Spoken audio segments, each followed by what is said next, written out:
Well, welcome to At the Movies 2015. Our first At the Movies, not at the movies for a while. And yes, we are starting with a sports movie. Kind of to recap, last month we did a series called Dashboard, and it was really great hearing James and Matt and Bill preach. Matt actually said that his teenage daughters know more about sports than me, which was really, really hurtful.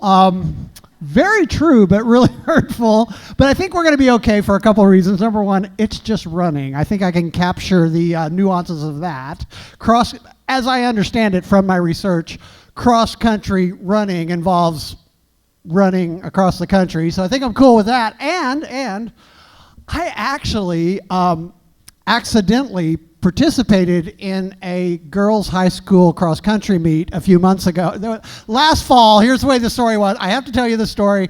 I run in the park behind our house after work, and so I do that not because I'm fit, but because I realize once I eat dinner and shower and sit on the couch, nothing else physical is going to happen at all. I'm going to fall asleep. So I'll get out of the van coming home from painting all day and just go for a run. I usually just throw on some running clothes, and usually my hands are still white. It looks like I'm wearing white gloves, which is odd in itself, and I usually have paint all over my face. But anyway, I ran to the park, and I noticed for the first time, this was last fall, first time I saw it, that there were a lot of girls running in running uniforms, and I thought, well, that's not going to bother me. I'm fine with that. So I'm running through the park, schlubby old guy running through the park with white hands and white face. Imagine this picture. And then there's more and more high school girls in track uniforms. I'm like, well, this is awkward. And then I sort of got in a pack with them, and I was like, competition just kicked in, so I'm trying to beat them, this freshman girl, which is pretty easy because she's already run 7 miles and I'm on my first half mile, so I'm trying to beat the freshman girls. And then the horrible thing happened. I came around the curve on the track over by the playground and I realized there was just parents and coaches on both sides. And I had a choice at that point. True story. I can stop and turn around and run back through the pack of girls. And I thought, well, that'll be awkward. Instead, I chose to run across the finish line with the girls. True story. I placed 17th, but I was disqualified, and I also have, I believe, some sort of restraining order in the park, which is weird. No, but true story. I understand cross country. I'll say it, but I fell in love with this movie. And I don't like sports movies. I'll just tell you, I don't care about sports movies, unless it's about NASCAR, Tom Cruise, woohoo, I got it. Other than that, I hate sports movies, but I fell in love with this movie. I just love this story of Coach White. I love how he came into the community and he was so very different, and to look at the community and go, well, this is not working as a football town. This isn't Texas. This isn't Friday Night Lights.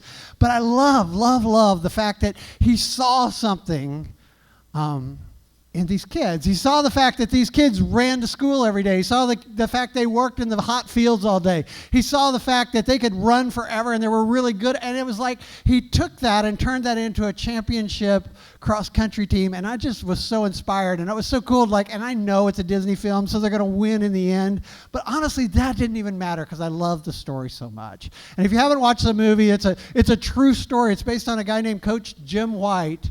And it actually takes place in McFarland, and if you're wondering, they actually filmed most of it in McFarland, California. And it's a story of a town that was mostly, or not mostly, but largely immigrants and migrant workers came through, and the high school was very poor. It was a very poor county. But they have won the cross-country championship. They won 9 years in a row. They've had 24-year stretch where they went to California state championship for 24 years in a row. Interestingly enough, the streak was broken while they filmed the movie, so I guess the movie's bad luck. But for 24 years, they went to the state championship. And I just think it's a beautiful story. And whether you like sports stories or not, I think anyone can. And if you haven't seen the movie, I hope you see it no matter what. We'll spoil it for you, but it's still worth seeing. But there's a line in there, and you saw it in the trailer, that I just think, man, just kind of hit me. One of the runners says, there ain't nothing American dream about this town. Now, number one, I disagree. I honestly think that if we go back to what the American dream was, It was working hard so that you could do better than your parents did and their parents before. So I would argue, I'm probably in the minority here, but I would argue that there's everything American dream about McFarland and towns like McFarland. And maybe that's just my Midwestern-ness because I grew up in a little farm town in Missouri. But I look at that and I go, that is what this country was built on many, many years ago. Now, I understand today that's absolutely true.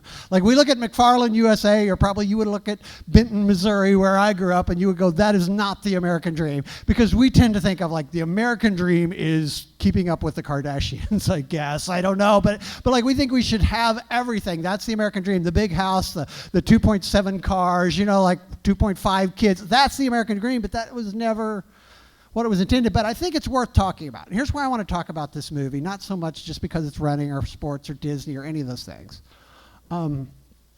But I want to talk to you this morning about inequality, because that's a real thing, right? Like that's not a movie thing. That's something, in fact, that is so woven into sort of the framework and the fabric of our conversation as a nation. It's just pretty crazy. Like everywhere you look, whether it's the media or social media or your friends at work or comments on your Facebook post, it's about, and we have this big sort of conversation going on about inequality, right? I mean, that's part of our lives. That's something we talk about. So I think we should discuss that. In fact, I love at the movies, even though earlier this week I said to Josiah, I hate at the movies, but that was a private conversation because we're both working like crazy and we're always like picking the movies and technical difficulties always arise. But the reason why I do at the movies and why as a church we do this, because I think it gives us opportunities to talk about things that are just part of our culture. And then to sort of reach into Scripture and reach into the wisdom of the God of the Bible and talk about like His answer. And that's what I want to do about this idea of inequality, because it's everywhere. It's something that you talk about at work. It's something you talk about in your family. And there's sort of different things that you can do when it comes to inequality. And we're just going to kind of run through them. I don't know where you land in this, but I guarantee you land somewhere in this list of ways to deal with it. Number one way you can deal with inequality is just ignore it, right? Just sort of pretend everyone's like you. And honestly, in a little town like York, York County, Pennsylvania, it's sort of easy to do. We can sort of just pretend like we're all pretty much the same and kind of ignore that someone picks our food, because it doesn't maybe happen here, and you sort of ignore that someone made your jeans in Bangladesh, and you sort of ignore that like somebody in China made your iPhone, and we sort of think, well, we're a lot alike, and so we can just sort of go through life, and maybe it pops up in a Facebook post, or maybe it pops up in a news story, but we'll just sort of ignore inequality. And it's difficult to do because it's sort of everywhere in front of you, but you can do it. You can sort of just go, that's not my deal. And here's another thing you can do with inequality that people do, I notice a lot. They complain about it. Now, you might call it spreading awareness. Like people like to say, I'm just bringing awareness to this, but it's basically complaining. We complain about inequality. So what you can do is like just, you can favorite or share posts about inequality. Like, do you know that NBA players make 10 times as much as high school teachers? Yeah, but high school teachers can't normally dunk, so I'm okay. No, but like you can do that. Like you can just complain about inequality, and you'll find plenty of stories that you can share that do that. Like, do you know my boss makes so much more, and I just found out like they have more, and you can also do this the other way. This is fun if you want to make friends and annoy. No, this is not making friends. This is annoying your friends. Like every time someone gets a new car, like, oh, people in Africa don't have shoes. You can also share, like someone posts something on Instagram, like they're at a restaurant, and you go, no, most of the world doesn't eat twice a day. Like you can do that all the time. You can sort of complain about inequality and spread awareness, if you will. Someone's getting really uncomfortable. Like, I think he's seen my Instagram. I don't have Instagram, so you're okay. But you could do that. Here's another thing that we do with inequality, and we all do this. Like, excuse me, we use it as an excuse, don't we? And this is across the board in America. Like, we love nothing better than sort of using inequality. And we can all do this. Like, yeah, I would have done better in my career, but I really didn't get into a good school. You've heard that. I actually heard this conversation, like, my kids aren't doing that great in school, but we don't have the best Wi-Fi speed. That is a true story. And I was like, I think that might not be the only problem. I don't know. Maybe, I heard someone say that this week, and it wasn't anybody in the church. I'm just talking about it. But like, I heard someone say, yeah, sure, Tom Cruise looks great in Mission Impossible, but he probably has like 7 personal trainers. I'm like, oh yeah, they do all the work for him. He doesn't have to, he's like 97 years old, and he looks amazing, and it's like, I'm sure they're doing all the work for him. It's all CGI. But we all have excuses, right? And it doesn't matter. Like, we can always say, yeah, but my parents divorced, and then other people are like, my parents stayed together, and I only had one Christmas, so there's no way I can succeed in this. I mean, we can all find reasons to sort of make excuses because there's always inequality, isn't there? There's always somebody who makes more than you. There's always someone who has more than you. There's always someone. Here's another thing we can do, and this is sort of dark, but it happens in our society. We can exploit it. And there's different ways to do this, and it's like there's ways that are out of our reach maybe, and we just kind of think like, ooh, big corporations do that, like big corporations exploit, but it's not just that, and there is that happen. Some of the things that make me crazy when I see like, payday loans and check cashing businesses with these exorbitant rates, and the only reason people use that is because they have to. That makes me angry, and so I just want to point fingers and go, that's wrong. But we all have the opportunity to do that. We could pay someone less because they don't have enough. In my industry, I'm a painting contractor. It's really tempting to use people who will work for less under the table. I don't do it, but it's like a lot of guys do because you go, well, they really can't work above the table, so they'll take a lot less, or maybe they'll, and it's like all of these things. We all have these opportunities, and then on the other side, we see like politicians and nonprofits exploit people with less by saying, hey, we'll help you, and taking exorbitant salaries, or we'll help you, and just taking votes and not helping people. It's everywhere, and it's in our world, and it should make you angry. But what to do about it? What to do about it when you see that sort of dark side of what happens in our world with inequality, and maybe struggle with it yourself. Like, am I doing that? You can fight it. That's a good thing to do. And please, this is just Don talking. This isn't the Bible or Action Church even. This is me going, if you're going to fight inequality and you're coming to me going, hey, I want to raise money because I want to do that, I'm just going to ask you a question. I promise you, have you given first? Because I'm seeing a lot of people going, hey, I want a Kickstarter to help someone else, and they haven't given anything. That bothers me. I'll just tell you that. But like, you can fight inequality in your world. You can make sure and find someone who has less and go, I want to help them. I want to give them more. I was just reading a news story that's been over the last few weeks, made the New York Times business section. I don't read the paper. It was actually in Dig, so don't make me sound important like I'm sitting there reading the New York Times business section. Never. But anyway, I was reading this about a guy in Seattle who owned a credit card processing company, and he's a Christian, and he said, he read the parable of Jesus, or the parable of the vineyard owner who paid everyone the same, and he said, I'm going to pay everyone at my company $70,000. That is the opening salary. That is the salary across the board. And it was interesting because you had people hating on him, you had people applauding him, you had people hoping he failed, people hoping he succeeded. He's experienced a little of both because he's really, and it was funny because I'm sitting there going, that is one parable in the Bible, and it's true. Like, you can extravagantly give anyone, and I don't mind. Like, I'm not banging on the guy because it's his money. He can do anything he wants with it. But Jesus also taught the parable of the talents, where he gave much more to people who did better and much less. So it's like interesting to see, like in this case, he's like fighting inequality. He goes, income inequality bothers me. I'm going to pay everyone $70,000. He had some of his senior people left because they're like, I'm not working for as much as the receptionist. Like, I've been here 10 years, I don't want to do that. And then he had obviously all sorts of entry-level people coming on, like, I'll make coffee for $70,000. So it's really interesting because human nature, and the thing that I take away from that is not whether he was wrong or he was right. It's his money. It's going to be an interesting experiment to watch. But I realized, like, the problem and the difficulty in fighting inequality is much of the engine of our world works on inequality, doesn't it? Like, why do we go to work? Why do we work harder? Why do all of these things in our society are based on inequality? So you can certainly fight it.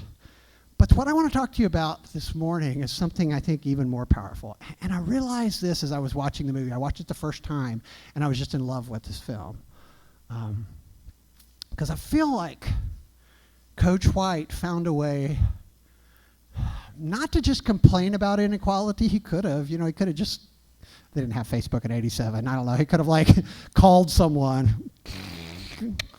That was weird too. You can't even imagine what it was like to call someone. But anyway, like he could have called someone and complained like, do you realize there's people in my class, like they're kids who have one pair of shoes, and do you realize their parents make them work, after school and before school, and then they have to run to school, and then after school's out, they run to the field, they work. I mean, that's not, like he could have complained about it. He could have tried to fight it, and he did in some ways, and the fact he gave people shoes, he did all these things, but like what he did instead is something more powerful. He redeemed it. And by redeem it, I mean, he took their inequality. He said, they do have to run to school every day. This group of kids, like, they do work in the hot sun all day. And that's a valuable, valuable thing. Like, and I love the dignity that he sort of brought everywhere he went. He didn't go in and go, hey, you shouldn't be making your kids work that way. And can I just tell you, like, some of you, honestly, you watch that and you're like, that's child abuse. I think it seems like sort of like growing up to me. And I've complained before, like I worked in a potato patch. We weren't migrant labor, but we had a farm, and I worked like that as a kid during the summer. Like that was just the way it was when you grew up in Missouri on a farm. But he brought dignity to the situation. He didn't go, hey, you're wrong. Or he was just like, I think there's something here. And I love the fact that like he sort of took this inequality and they took their struggle and he turned it into their strength. And here's the thing I want to talk to you about too that's kind of interesting, kind of beyond all this, is that Coach White's a real guy. He wasn't Kevin Costner, by the way. Not exactly Kevin Costner, but I'd be happy if someone made the movie and made Kevin Costner, right? But Coach White is a real guy. And I read an interview with him, and I want to... I just have the feeling that Coach White would want you to know a couple things. Number one, and this kind of, I think, really sort of pictures who Coach White is. He said in the interview, he's like, it's true that I started the track meet or the track team and I'm not a runner. He said the most he's ever run in his whole life is 8 miles, and it wasn't pretty. So he's not a runner at all.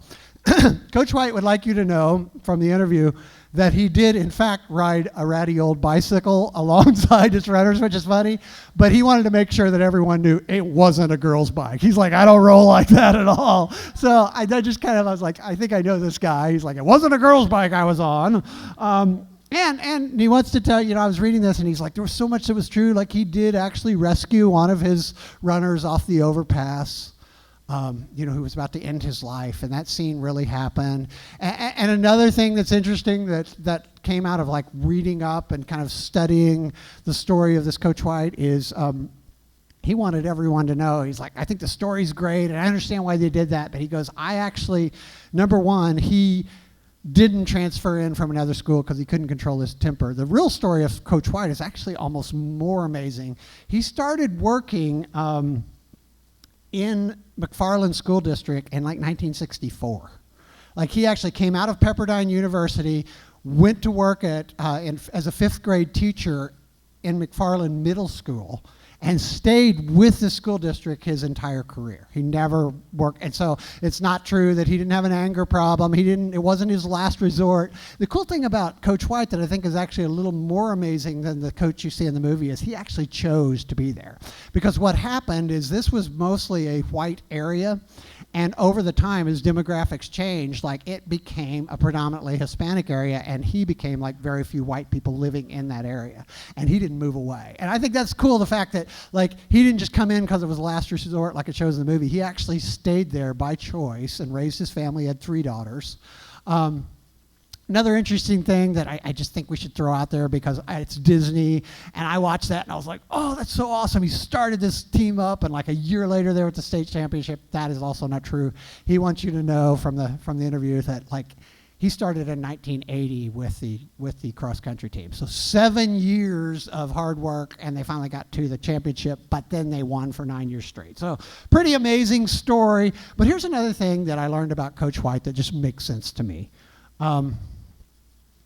Coach White was a devoted follower of Jesus. In fact, one thing he talked about again and again was attitude. And I want to read this to you because this is just brilliant. This is the thing that he said, like he talked about all the time. They asked him, like, what made a difference in your runner's life. And he said, I preach attitude all the time. That's the only thing we can control. It's more important than anything else, and it's going to carry you a long way. If you develop a good attitude, you're going to do better on your team. If it's going to help you do better in your profession, in your job, in all walks of life. If you can control your attitude, what I tell the kids is, everybody's going to have problems. You're going to have problems no matter what you do and what you did, but it's how you let the problems affect you that you have to control. I love that. And I was reading, and he said, the one thing, to kind of quote him, he said, it only showed one prayer in the movie, and that's all right. But he said, I wanted to be a godly man. My main focus was to be a godly example for these kids. And so as I was watching this movie this first time, I thought of this passage that I want to share with you today. And it's from the book of Philippians. And it sort of, I believe, encapsulates the story of Coach White, but it's also our story, because in Philippians 2:5-11, it says this, it says you, and the writer of Philippians is talking to the Christians, the followers of Jesus at this place called Philippi. He said, you must have the same attitude that Christ Jesus had. And though he was God, he did not think of equality with God as something to cling to. So you want to talk about inequality, he's like, this guy Jesus was equal to God, but he didn't cling to it. Instead, he gave up his divine privilege, and he took the humble position of a slave, and he was born as a human being. And when he appeared in human form, this is interesting too, he said, there's no further distance. If you want to think inequality, it's not between Coach and, immigrant family. No, it's God and a slave. There's no further difference. But he said he humbled himself in obedience to God. And not only did he come to earth as a human, as a slave, but he died a criminal's death. He wasn't even honored in his death on the cross. And therefore, God elevated him to the place of highest honor. And he gave him the name above all names. That at the name of Jesus, every knee should bow in heaven and on earth and under the earth. And every tongue declares that Jesus Christ is Lord, to the glory of God the Father. Isn't that amazing that Paul, the writer of this scripture, would say, you need to have, if you're a follower of Jesus, you need to have his attitude. And he said, the attitude of Jesus is that he was God, and he didn't cling to that and go, hey, that's my place. He said he gave up those privileges and lowered himself to the lowest place. And then he goes on and he said, and because he did that, then God elevated him. So he lowered himself and God elevated him. And and I'll tell you, when you just read that scripture, it's kind of hard to imagine because we're not Jesus. What does that mean? What does that look like? I'm not God. I don't have that kind of power. And lowering yourself and then, well, I think I can show you, and that's the beauty of At the Movies, because I just want to play this. It's about a 7-minute clip. But I believe that Coach White demonstrates this better in this story than anything I've ever seen. And I just want you to watch this, and then we'll come back and talk about it. So I realized that I took a sports movie, and the only clip I played was of picking cabbages and eating. I thought that was the best part. But honestly, think about it, where the championships came from in this story was Coach White picking, and he actually did that with his team. And that's what made them sort of respect him, if you will, to follow his leadership, because he got in among them. And he lived the same life as they did, exactly what Jesus did. And if you look at this story and you look at this scripture in Philippians where it says, because Jesus lowered himself, God exalted him to the highest place, and every knee will bow and every tongue will confess, it says in Revelation. You look at that and you go, can that possibly happen? Well, I don't know. You just watched a movie this week about a coach in a little town in California who picked cabbages with his team. And in America, them making a movie about your life is about the highest honor you can get, right? None of us are going to experience that. None of us in this room are probably ever going to go, hey, we need to make a movie about your life. It's so amazing. But this guy did. And why? Because he did exactly, as a follower of Christ, what Jesus said. And I can't think of a better example of what this attitude is that the book of Philippians says, where you must have and I must have the same attitude that Christ had. And though he was God, he didn't think of equality with God as something to cling to. Instead, he gave up his divine privileges and he took the humble position of a slave. And he was born as a human being. So what's that mean to you and I? And I want the band to come back up here, but I just have a couple thoughts that I want you to think about. Where are you at in this struggle thing? I don't know. I don't know where you are in this whole inequality thing. Maybe when I was talking earlier, you're like, yeah, that's me. I complain about it, or I'm making excuses, or I'm just angry about it. Because it's just clear I don't have what others have. There's some area in my life where I just feel disadvantaged. Well, let me tell you something. When I look at this story, I think your struggle is your strength. Like the reason why these guys went to state every year is not because they sat on the couch and played Atari. Yes, I said Atari, the 1987. In fact, I had a friend in 1987, that's the year I graduated from high school, who actually didn't have to work in the fields like I did and had an Atari, and I thought he was rich. I will just tell you. And they had air conditioning. I was like, this family, it's amazing how rich they are. That's the American dream. But think about it. Because these kids had none of those things, they were so successful. And I just think, man, most of you, if you sort of dig a little deeper and look, you might find that thing that you think, oh, that's my struggle, that's my inequality, I think it could be your strength. That's what Jesus did. Jesus took fishermen and zealots and all the people that no one thought would amount to anything, and he turned them into leaders who changed the world.